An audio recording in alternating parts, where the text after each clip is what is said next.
la India, que es el sánscrito, y el Pali, que es, principalmente está en el mundo budista y en algunas cuantas religiones. Sí.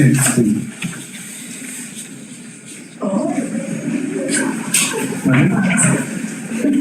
Sí, estoy bien.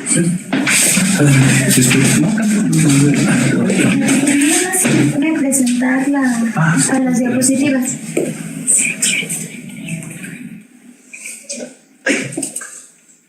Entonces, estábamos diciendo que la India es un lugar grande, donde se formaban 4 religiones, una cultura madre.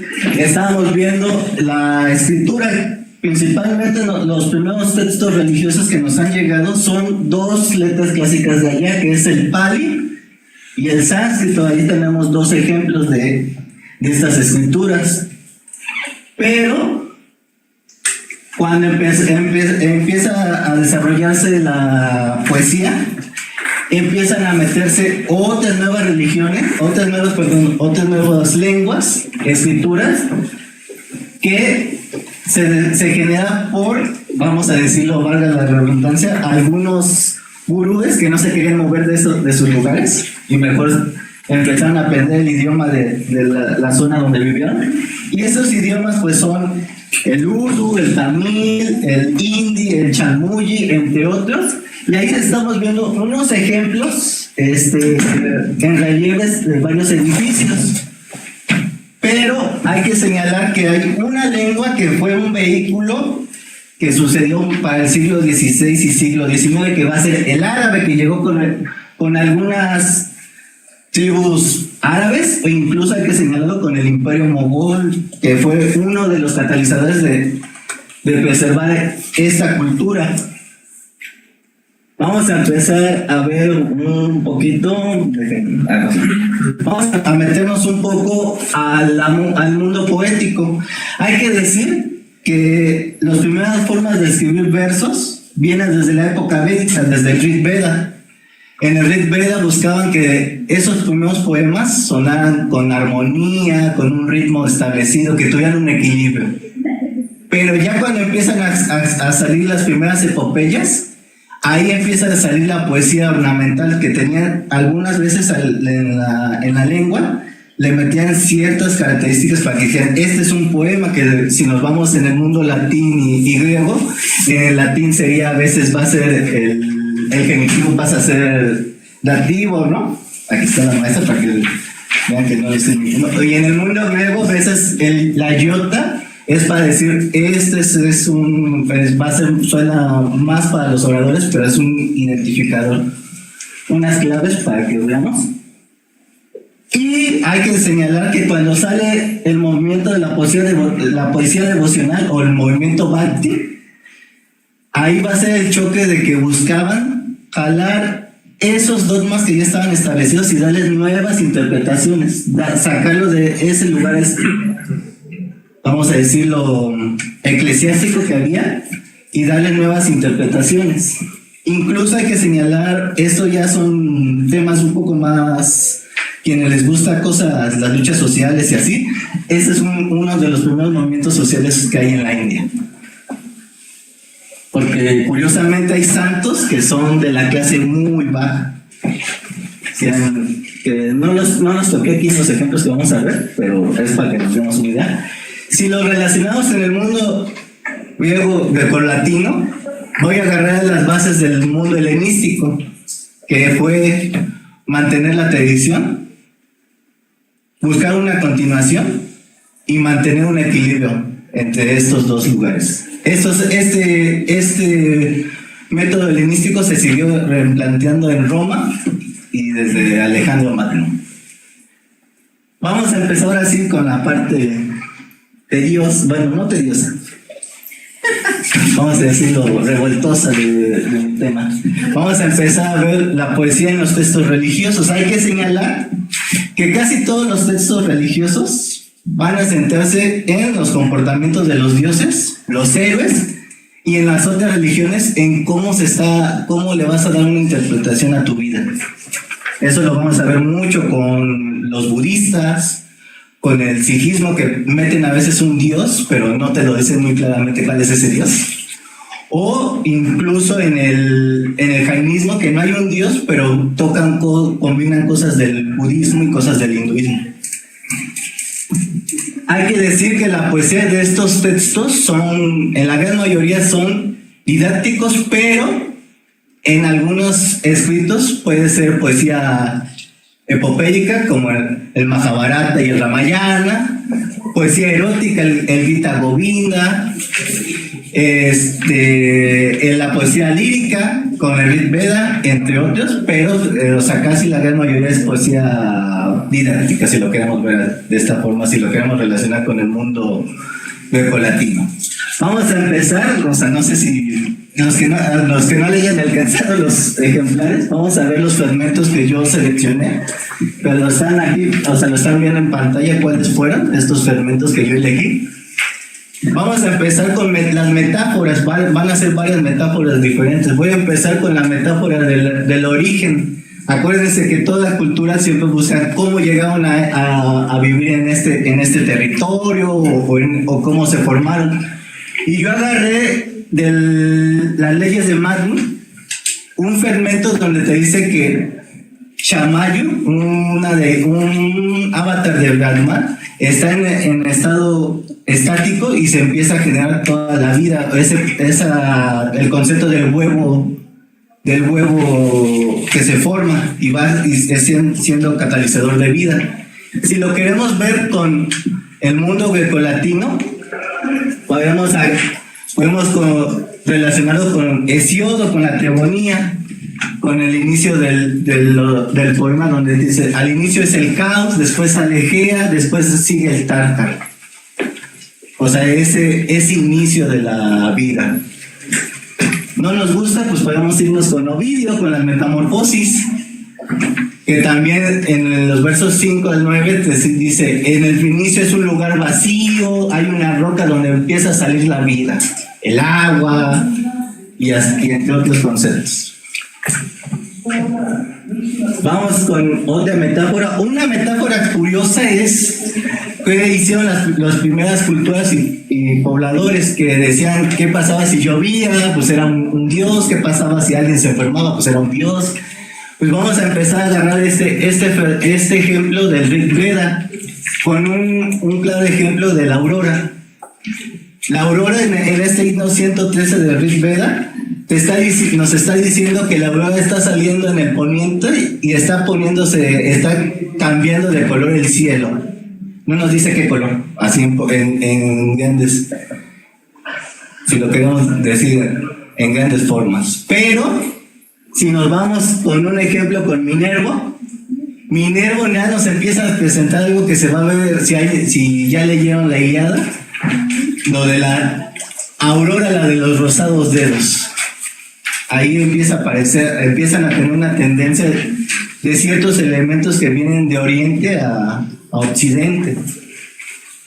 Y eso lo vamos igual viendo en lo romano. Vamos a seguir por aquí.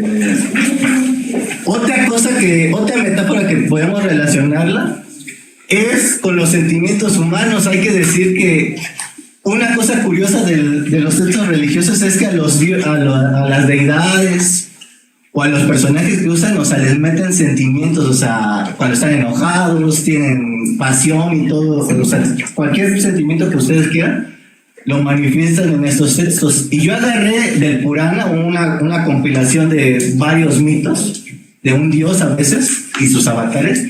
Del dios Krishna, donde Radha le está regañando por haberle engañado con una ninfa, y él regresa muy campante a decir: vuélveme a querer. En pocas palabras, así dice el ejemplo.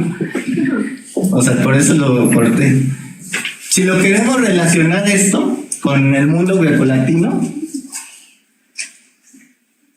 podemos agarrar el ejemplo de la Medea de Eurípides, donde Medea le está reprochando a Jasón cómo la engañó para conseguir el vellocinio de oro, e incluso le está reprochando ¿por qué está violando unos derechos que ella, o sea, de dónde sacó unos derechos que ni ella conoce ni conoce la sociedad griega de ese momento? No nos, o sea, si no nos gusta, pues podemos irnos con el mundo romano. Con Dido en el libro con Dido en la Eneida, en el libro cuarto, donde Dido le está reprochando a Eneas: ¿por qué no me quieres a mí? O sea, quédate aquí, yo te voy a hacer todo, vas a ser rey, vas a hacer todo, y tú te quieres ir a fundar Roma. Y le desean todo el mal, que le vaya mal en su viaje. Vamos a hacer, o sea, es que son varios, los estoy leyendo rápido. Vamos a ver otro. Estos son casos muy curiosos, los de el disfrute de la vida. Vamos a ver este ejemplo del Dharmapata de Buda, donde este ejemplo, Buda nos está diciendo que cualquier cosa que tú hagas te va a afectar. O sea, cualquier cosa que tú hagas te va a afectar y no lo vas a ver.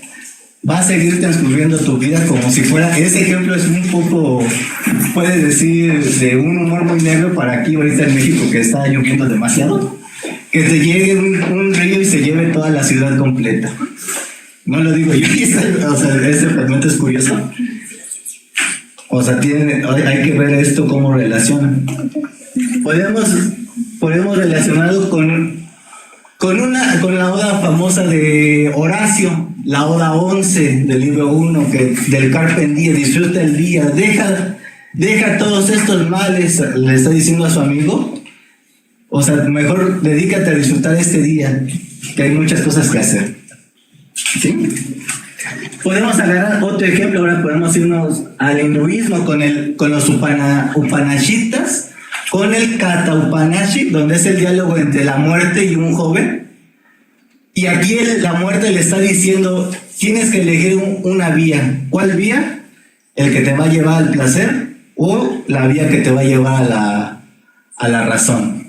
Algo que podemos aplicar, o sea, en nuestra vida diaria.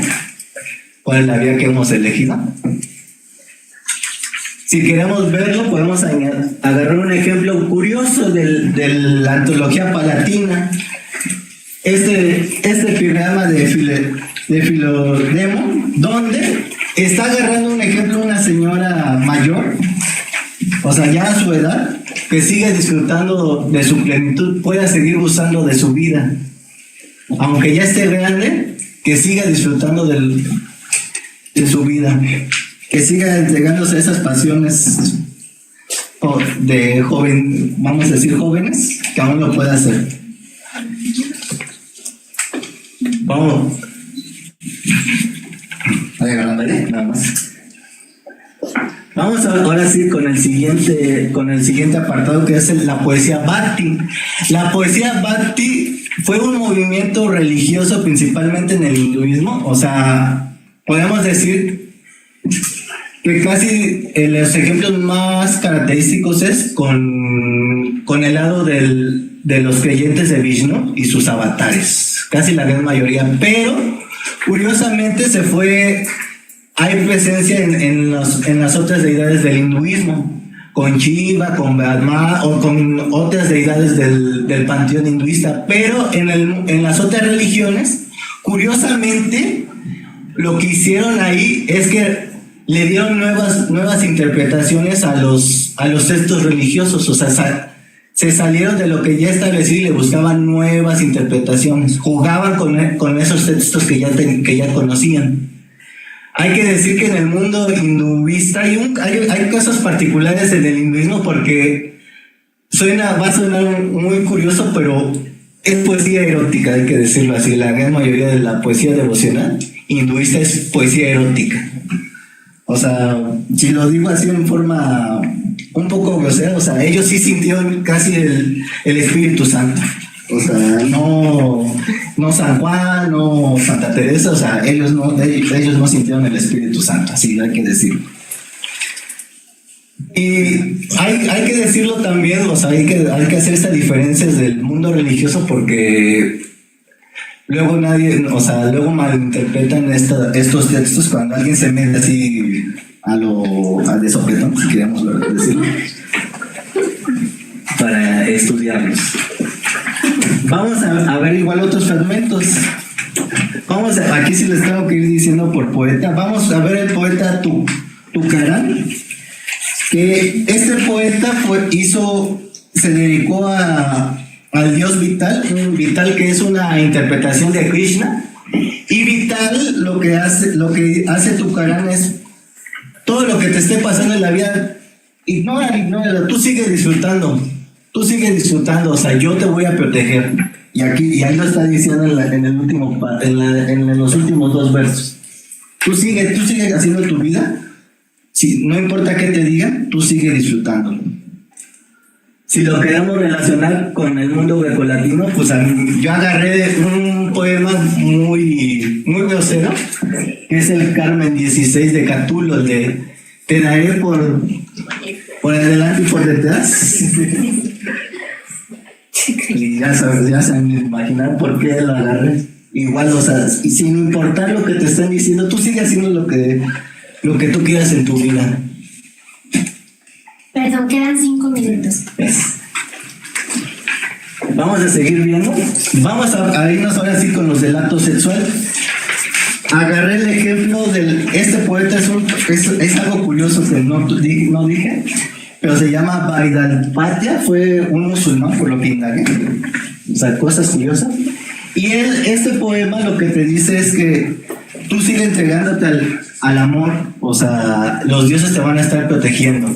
En pocas palabras, así en este fragmento te lo está diciendo, tú síguete entregando en el campo de flores, este Dios va a estar presente ahí, cuidándote.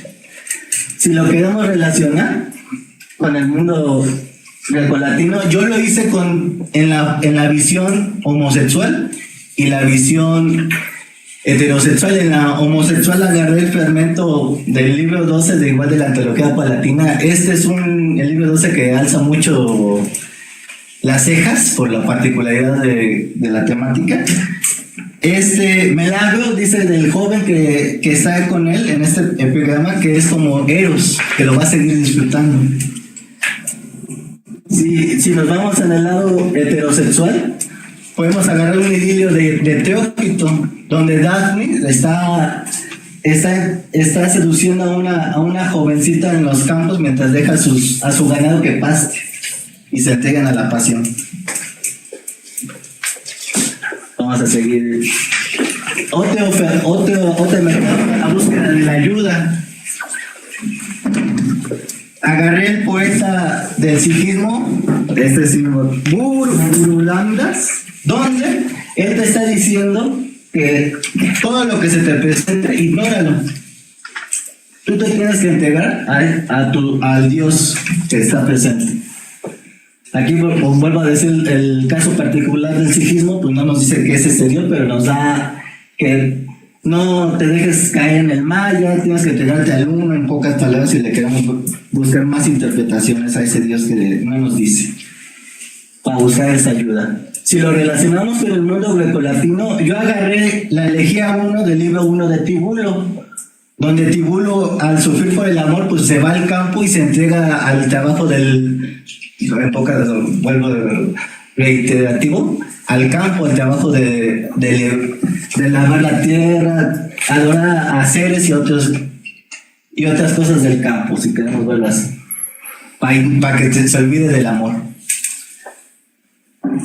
Si queremos seguir viendo la burla de la muerte, este poeta es del jainismo, donde él le está diciendo que este cuerpo que tú tienes, o sea, ¿para qué lo sigues limpiando, echándote perfumes? O sea, si de todas formas se va a desaparecer, se lo van a comer los gusanos, así lo dice. O sea, ahí lo corté un poco las otras partes de ese poema. O sea, para que vean cómo nos está diciendo, tú sigue disfrutando, o sea, búrlate de la muerte, de lo que te vaya a llegar. Si lo queremos relacionar, podemos verlo con los epigramas de este Marcial del libro de espectáculos. Aquí él agarra un caso de una cerda embarazada que es muy explícito, o sea, que en el espectáculo la rebanan y se le salen los puerquitos ahí corriendo en el coliseo. Ahora cambien la interpretación a un ser humano. Imagínense que use de figura literaria el cerdo, que es el cuerpo del ser humano. O sea, se está burlando de la muerte de la persona que está ahí. Y para terminar, de los estos fermentos, la metáfora de la muerte, aquí agarré un poema de... Esta es una seguidora del dios Shiva, que se llama Karaikal Amaya, donde ella está diciendo en este poema, o sea, tiene mucho tinte de romanticismo, o sea, muy oscuro, pero agarró el fragmento donde dice: en ese lugar donde queman los cuerpos, o sea, los seres van y lo despedazan para comérselo, para jugar con sus intestinos, mientras el dios Shiva está bailando. O sea, nos está diciendo ese continuo ciclo de la vida.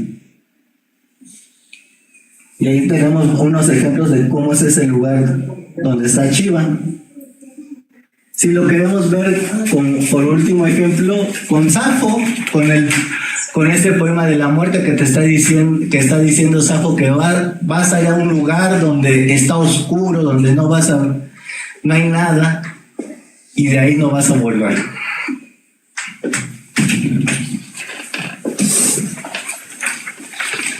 Para terminar, como conclusión, pues le tengo que dar gracias a este coloquio por dejarme presentar este tema. Es lo que aquí ya está la gente que conoce, o sea, conoció la versión original, o sea, quien me dijo cuando lo presenté en su materia: cámbiale, corrígelo, no, está muy largo. Pero, o sea, hay que decirlo que este tema, es que hay que abrir campos en el mundo grecolatino, porque es lo que estuvimos hablando la maestra Carolina, que está aquí presente, y yo, o sea, que analizando este congreso, o sea, es una crítica nada más, o sea, nada más hay 7 ponencias del mundo de Oriente, y apenas ahorita fue la de la maestra, ¿cómo se llama? La maestra Chucufe, o sea, no hay casi nada de Oriente. Incluso todavía peor, o sea, vamos a decirlo todavía peor, nada del mundo prehispánico, con la temática del coloquio. O sea, este tema hay que atraer nueva gente para que desarrollen. Yo no digo que se queden en la India. O sea, yo también tenía pensado desarrollarlo o en Japón con el haiku, o con China con la poesía Tang, de la dinastía Tang, o incluso igual como con la maestra Chaput, se llama, perdón. Sí. O sea, con los poetas iraníes, muy interesantes.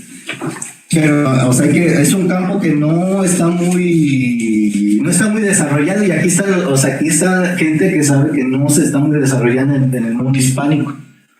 O sea, lo desarrollan más los angloparlantes, los francoparlantes, porque ellos tuvieron colonias en estas zonas del mundo. O sea, México llega muy, ¿cómo decirlo? Casi años 50, en los 50, 60, 70, más o menos, empieza a meterse en estos temas. Por eso, vuelvo yo a decir, o sea, es un campo, o sea, son campos interesantes que no se desarrollan. O sea, hay que invitar a más estudiantes, compañeros, o sea, que se metan a estos temas, porque es un campo muy interesante. O sea, aquí en estos fragmentos que yo usé, son fragmentos de traducciones que hay al alcance de la mano, así, algunos muy caros, otros muy baratos, pero no hay casi traducciones de este lado. Muchas gracias. Bien.